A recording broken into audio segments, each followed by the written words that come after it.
Hi, I'm Abby Levine, founder and CEO of Emotional Intelligence Society, here today to bring you the third in our series of setting healthy boundaries. Our video number 1 was about how to say no in a lovely and graceful way. Our last video was about setting the relationship boundaries up with your 2 rules with a table of reciprocity, remember? And then today's video is, as I promised at the end of the last video, how do you take those 2 rules and actually implement them into your life, right? So just as a quick reminder, rule number 1 is that nobody can sit at your table of life without contributing something. They have to bring something to the table, get it? Now, rule number 2 is they can only take an equal amount of what they bring. So whatever they contribute to your life is what they get to take from your life. Now, because this is your life, you're the one who has to enforce these rules. And that can be the hardest part. How do you know what to say? How do you know when it's appropriate to say it? So I wanted to give you guys some ideas of how to take these rules and implement them into your daily life. I'm going to do so by focusing on one particular relationship, okay? And I'm not saying that it's specific to romantic or friends or family. It can be all across the board.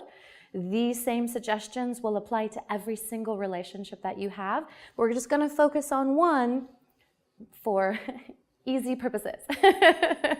So let's assume that this person does not have great boundaries with you. Maybe they take, and they give very little. Maybe they take, and they give nothing at all. And yet there's some reason that you feel compelled to continue to give to this person. Perhaps you've created a story in your mind about what your place is on this earth, or maybe that was just the way that the relationship was set up and you just don't know how to backtrack. You don't know how to now create lovely new boundaries. So one of the ways that you can begin to separate from this relationship and draw soft boundaries is you just don't answer every single time that they call. Now, I'm not saying you have to be passive aggressive about it either. In fact, I highly recommend avoiding passive aggression as much as you can because that weakens you. You setting boundaries is coming from a place of strength. So we want to stay with strong behaviors that actually lift you up, not bring you down energetically. But you're busy. You have a life. You have other people who need you. Maybe you have kids. Maybe you have a business, right? You don't have to pick up the phone every single time that they call because you have stuff to do. Now, that doesn't mean you're not going to pick up the phone at all, but maybe 1 in 4 times, especially if they call multiple times in a day. Multiple times in a day, you might want to wait a couple of days to get back to them. You're kind of retraining them. Also, don't respond to every single one of their texts, especially if they're one of those people who shoots you 25 text messages in a row without waiting for a response. And then, why aren't you getting back to me, right? We love those. Those are great. We don't have to respond to every single one of those texts. Just wait until it's an appropriate moment. Respond to the things that are relevant to you. Sometimes those things are they're urgent, but they're not your urgent. You don't have to respond to things that are not urgent for you just because of the sense of urgency that they're putting in front of you, right? Just draw a lovely boundary around your space, and this is all about protecting you, your safe space. You don't have to respond immediately either. So we're starting to become really geared towards the moment a notification comes through, we look at our phone, we stop instantly whatever we're doing. We might even stop talking to the person that we're already talking to on the phone in order to pick up the other call. That's not necessary. It's not necessary. It's okay for you to give yourself some space, some time. The world will not end. And if the world is ending, you certainly don't have time to pick up those calls or answer those texts. Okay, so it's all right for you to give yourself some space around it. Be honest. Okay, the next thing is, what if it's someone who doesn't treat you with respect? What if it's someone who consistently crosses your boundaries and you always get frustrated with them and you just don't know how to handle it?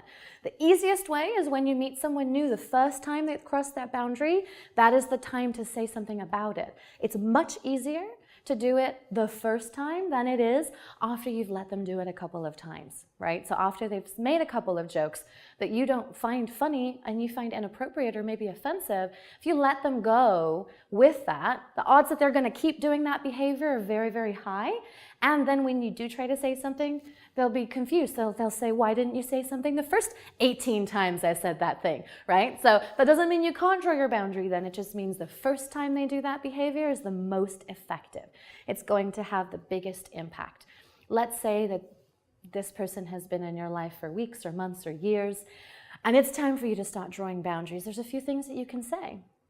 The first thing is, I don't like it when you say that to me, right? Very straightforward, very calm, doesn't have to be aggressive, doesn't have to be assertive. What you've said is unacceptable. I do not allow myself to be treated that way. What you're doing to me is not okay. I don't like it, right? These are all different kinds of variations of how you can actually draw that boundary and let them know that they've crossed it. So after that, once you've let them know what the unacceptable behavior is that you need them to stop doing right away, you can let them know what the consequences are. So we're giving them full permission to take responsibility of their choices right then and there. For example, if you do not lower your volume, change your tone to a more respectful one, or stop cussing at me, then I'm going to hang up. Then I will leave and not come back for a while. You're going to see less of me. Or over time, if this behavior continues, I just don't think our relationship is going to make it, right? It's okay for you to set the boundaries and give them the consequences. Let them know. Give them all the information that they need to make the choice that they can to take responsibility of their behavior. And the most important thing of the entire process is your follow-through. You have to actually be willing to do the thing that you said you were going to do. For example, if they don't lower their tone or they don't stop cussing at you, you have to be able to hang up. You have to be willing to leave. You have to be willing to answer their calls less and less and less and say no to more of the things that they invite you to as a consequence for treating you disrespectfully. Let them have their emotions. If they have been treating you this way for a while and you haven't done anything or said anything about it, they're actually probably going to be either mad or sad or angry about the fact that you are now drawing your boundaries. There's a great quote that says, the only people who get mad at you drawing your boundaries are those who were benefiting you from not having any, right?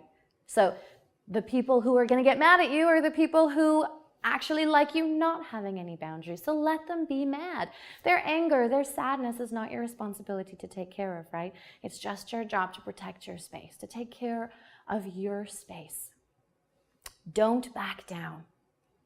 Because when you back down, if you do not hang up the phone, if you do not leave, if you don't follow through with the consequences, all you're telling them is this is how far you need to push me in order to continue to get your way, right? You're saying, talk is cheap.